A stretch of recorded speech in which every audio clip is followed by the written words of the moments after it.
eu queria falar alguma coisa, já que hoje se fala em ressurreição. Eu não morri, mas estive ali no limite da morte.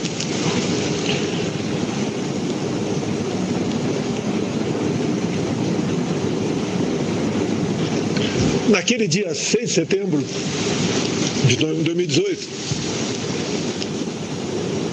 os últimos momentos que eu tive noção que estava acontecendo,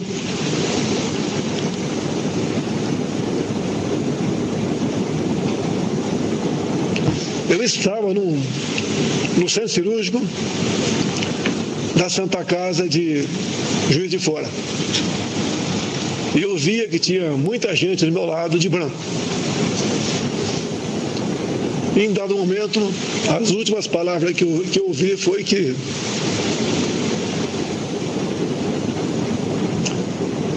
vamos abri-lo.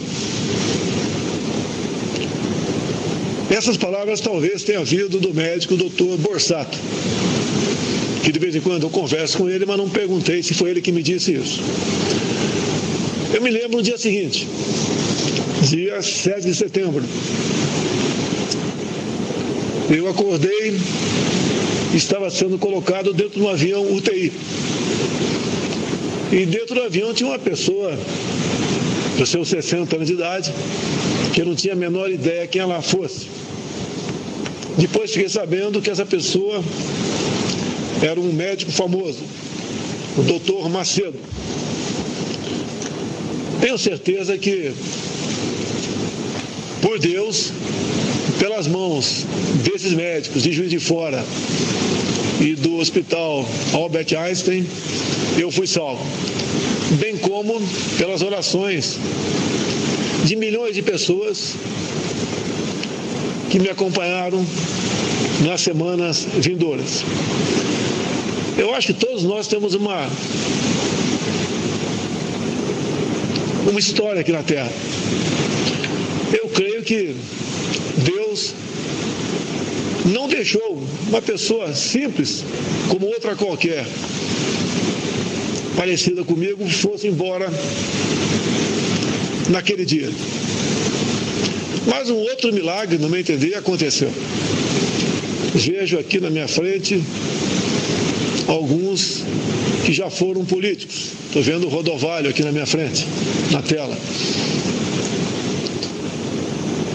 E essas pessoas sabem como é a política no Brasil, como ela se alimentou ao longo de décadas. E o perfil para chegar à presidência não era o meu. Nada tinha para chegar. Sequer tinha um partido até março de 2018. Não tinha mais nada para contar,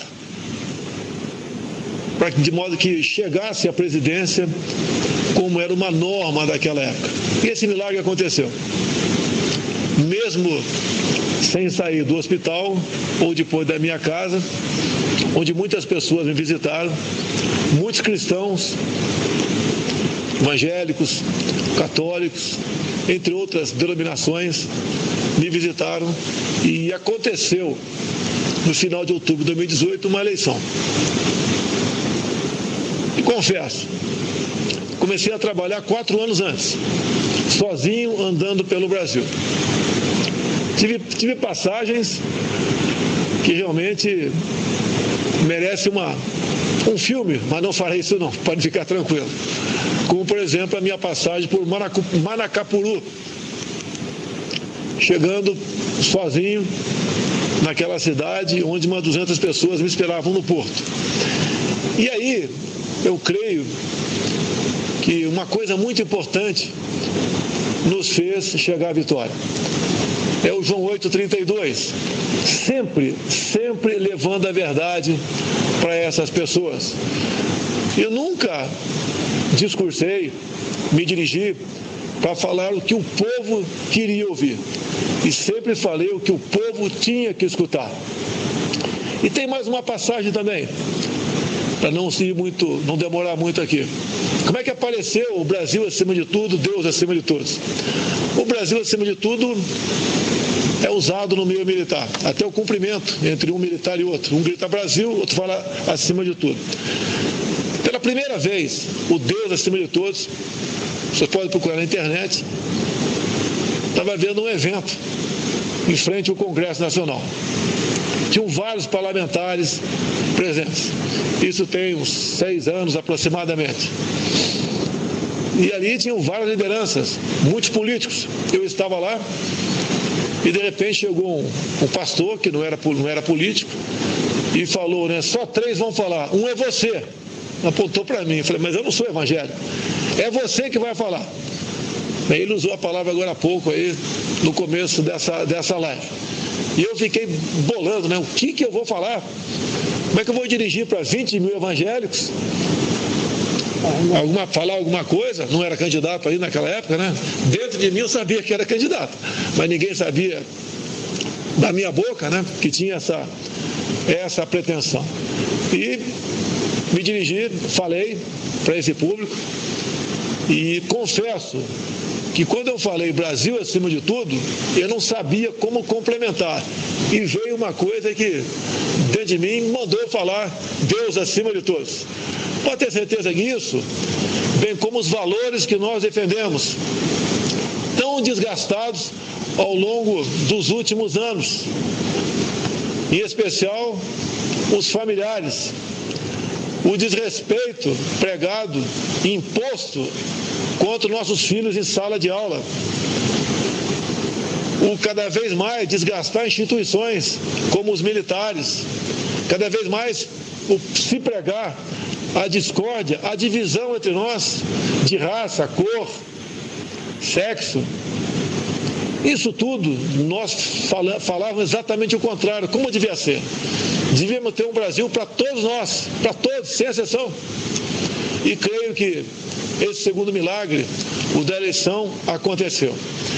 Porque o que estava em jogo não era um governo que simplesmente poderia mudar alguma coisa. Era um governo que tinha que mudar muita coisa. E o que estava em jogo nisso? Me desculpe se estou errado. Eu posso reformular o que eu vou falar aqui agora. Mas eu entendo que tem algo muito mais importante que a nossa própria vida. É a nossa liberdade. E estamos caminhando para sermos uma Venezuela. Como temos agora um grande perigo pela frente, que estamos já nos preparando para se afastar dele. Não podemos colocar o destino do nosso país sob dúvida de que a liberdade será mantida a qualquer preço.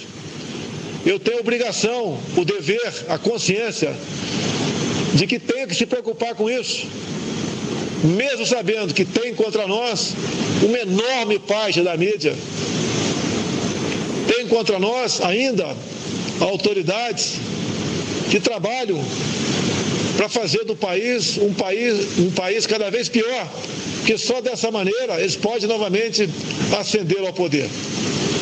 Essa responsabilidade é muito grande. O peso é enorme. Na minha família, todo mundo já sofreu alguma coisa, até quem está do meu lado, assim como alguns de vocês também, que me apoiam publicamente, têm sofrido. Mas nós sabemos, nós temos a certeza que todo esse esforço de cada um de nós é compensador. Estamos buscando fazer o melhor e tenho certeza que venceremos. A responsabilidade é muito grande, a cruz é muito pesada, mas com milhões de pessoas ao meu lado, que têm um coração verde e amarelo, que creem em Deus e que acreditam no seu país, com essas pessoas nós poderemos vencer esse obstáculo.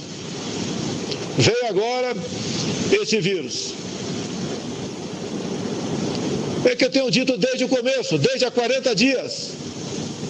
Temos 2 problemas pela frente. Lá atrás eu dizia, o vírus e o desemprego. 40 dias depois,